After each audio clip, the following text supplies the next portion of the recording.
Human sense. It is another chilly afternoon for us here in mid-Michigan. Take a look at our current temperature sitting in the mid to low teens. We're at 13 degrees in Lansing and Mason, 15 our current temperature in Marshall. But of course, we have to factor in the winds, which are only right around 5 to 10 miles per hour. But notice it is still dropping our wind chill temperatures below zero in some locations. These cooler temperatures will stick with us as we go throughout the rest of the day, but we'll still hang on to at least some sunshine for the next few hours. We'll talk a little bit more about what else you should be expecting. Coming up, 6 News at noon starts right now. WLNS is here for you with 6 News at noon. Peace talks are underway between the U.S. and Russia over the war in Ukraine, but many leaders are upset the Ukrainians weren't even invited to the meeting. It's our top story at noon. Thank you for joining us today. I'm Megan Vaselli. Delegations from the U.S. and Russia met in Saudi Arabia Tuesday for the first day of talks about ending the war in Ukraine. Both sides said the talks were productive. Natalie Brand is here for you now with the latest from the White House. After more than 4 hours of talks, Secretary of State Marco Rubio said the U.S. and Russia have agreed to appoint high-level teams to work on a path to end the war in Ukraine in a way that's sustainable and acceptable to all sides. We're not going to pre-negotiate an end to this conflict. These are the kinds of things that have to happen through hard and difficult diplomacy in closed rooms over a period of time. Secretary Rubio was joined by Middle East envoy Steve Witkoff and National Security Advisor Mike Waltz. This needs to be a permanent end to the war and not a temporary end as we've seen in the past. We know just the practical reality is that there is going to be some discussion of territory. The Trump administration also said the U.S. and Russia agreed to restore embassy staffing in Moscow and here in D.C. For us to be able to continue to move down this road, we need to have diplomatic facilities that are operating and functioning normally. Ukraine's President Volodymyr Zelensky said he wasn't invited to Tuesday's meeting, but that his country needs to be part of the conversation about its future. European allies are concerned too and organized an emergency meeting Monday in Paris. At stake is not just the future of Ukraine, it is an existential question for Europe as a whole. This is a once-in-a-generation moment for the collective security of our continent. British Prime Minister Keir Starmer said he's willing to offer British peacekeeping troops to Ukraine, but that a U.S. security commitment is the only way to ensure lasting peace. Starmer is expected to visit the White House next week. Natalie Brand, CBS News, the White House. Ukrainian President Volodymyr Zelensky, who is in the Middle East right now, was scheduled to visit Saudi Arabia later this week, but he announced that he's postponing his trip to the country after being excluded from the talks. Social Security Acting Commissioner Michelle King has stepped down. She's since been replaced with Leland Dudek, who oversaw the agency's fraud investigation office. The White House made the announcement on social media, but did not give a specific reason for King's departure.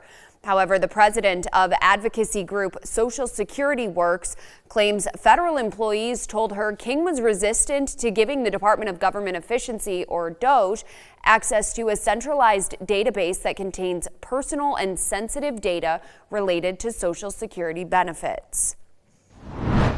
Happening right now, a more than 12-hour standoff between police and a man they say is barricaded inside a home near Coleman.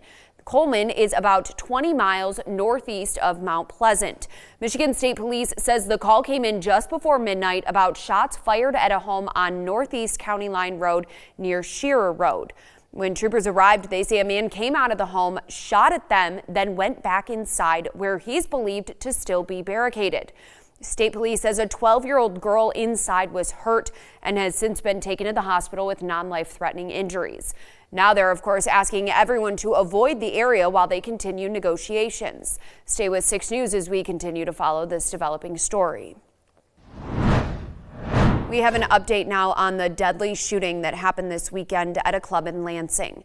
Police have identified the victim as Christopher Bonilla Sr. They say he was shot and killed after a fight at the club early Sunday morning. A 36-year-old man has since been arrested but has yet to be formally charged. Now police are asking any witnesses to come forward to help with this investigation. New this afternoon, crews in Delta Township are working to repair a water main break. It's happening right now near the intersection of St. Joe and Snow Road, which isn't far from Waverly High School. Repair crews currently have the entire road shut down and are expected to be there for some time.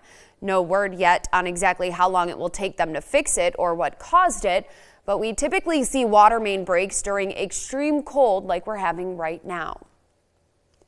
Education and social justice groups are set to gather outside of Congressman Tim Walberg's Jackson office later today. They plan to urge him to protect public education funding, which the Trump administration currently has on the chopping block. Organizers say they want to see him take action against billionaires like Trump advisor Elon Musk, trying to eliminate the Department of Education. They also say they want Congressman Walberg to oppose Linda McMahon's nomination to lead the department because they believe she'll privatize education and strip protections for students with disabilities. The rally starts at 1. Stay with 6 News for updates. The Michigan Department of Transportation is inviting people to attend an open house today to learn more about a major road project set to resume next month in Ingham County. MDOT staff will be on hand to answer any questions about the US 127 at I-496 project focused on the southbound lanes. It's part of the multi-year $205 million investment to rebuild the highway from I-96 to I-496. Work is expected to be complete in the fall of 2027. The open house is from 4:30 to 6 o'clock this evening at the Foster Community Center in Lansing. New at noon, Consumers Energy says it reached a major milestone this year. The company claims it has cleared or trimmed more than 8,000 miles of trees near power lines. Consumers says it's to help maintain the power grid by limiting the number of outages due to tree limbs falling on the lines. The utility company says it only cleared about 1,000 miles last year, adding that trees and branches coming into contact with power lines accounts for about 40% of all power interruptions. From Storm Tracker 6, this is Weather First, sponsored by Auto Owners Insurance. Simple human sense. It was a very chilly start to the day across mid-Michigan. Take a look at the morning lows that we saw across the area. We woke up to temperatures down to -3 degrees in Lansing, -6 in Jackson, and by far one of the coolest readings that we had across the area to start our Tuesday was -11 over in Marshall. And these are the actual air temperatures, not even factoring in the winds. The good news is, since then, we have seen some pretty significant improvements with our temperatures just because of the amount of sunshine that we have seen. Nonetheless, we're still at 13 degrees in Lansing. Winds still going to be fairly breezy today, currently at 16 miles per hour out of the west, dropping our wind chills down to -3. A very similar situation in Grand Ledge as cloud cover is beginning to increase across the area this afternoon. A peak wind gust of only 14 miles per hour reported thus far. And over in Jackson, we're at 13 degrees, winds gusting as high as 16 miles per hour. Wind chills are above 0 at this time, but that is likely going to fluctuate as we go throughout the rest of the day. In Hillsdale, partly cloudy, temperatures at 12 degrees, that peak wind gust only at 9 thus far. Wind chill temperatures will still remain an issue as we go throughout the rest of the day, even with our winds remaining incredibly light compared to yesterday. Notice that we will start to see some minor improvements by this afternoon and evening, wind chills hovering on either side of 0, and then overnight tonight, yet again we cool things down. By early Wednesday morning, we will be dealing with wind chill temperatures anywhere between -5 and -10 degrees. By Wednesday afternoon, we'll start to dislodge this Arctic air mass, and notice we will start to warm things up with some very nice and positive improvements to our wind chills. This warming trend is not only going to continue for tomorrow, but likely as we go throughout the next several days. Notice long-range temperature outlook from the Climate Prediction Center shows that as we move towards the end of February and even into the first few days of March, our temperatures actually going to be trending above average for this time of year. Satellite and radar shows us dry right now. We have a couple of lake effect flurries trying to make their way into mid-Michigan, but since our winds aren't going to be as strong as they were yesterday, they'll have a very tough time doing so. However, can't completely rule out an isolated flurry across the area this afternoon.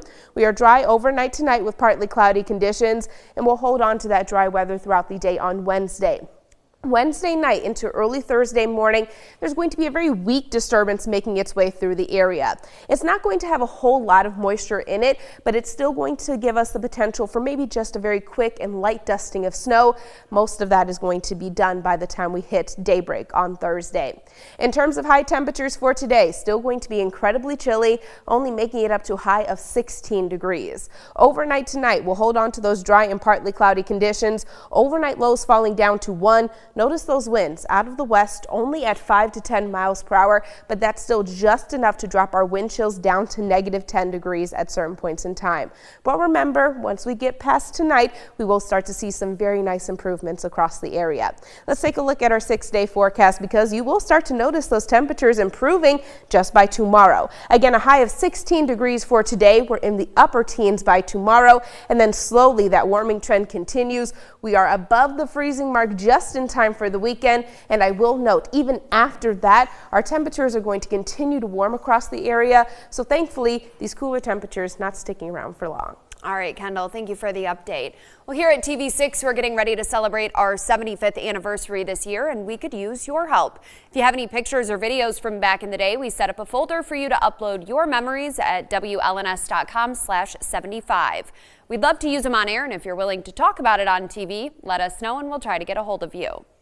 Coming up, a wild scene in Toronto, a Delta Airlines plane upside down on the runway. The investigation into what may have caused the crash.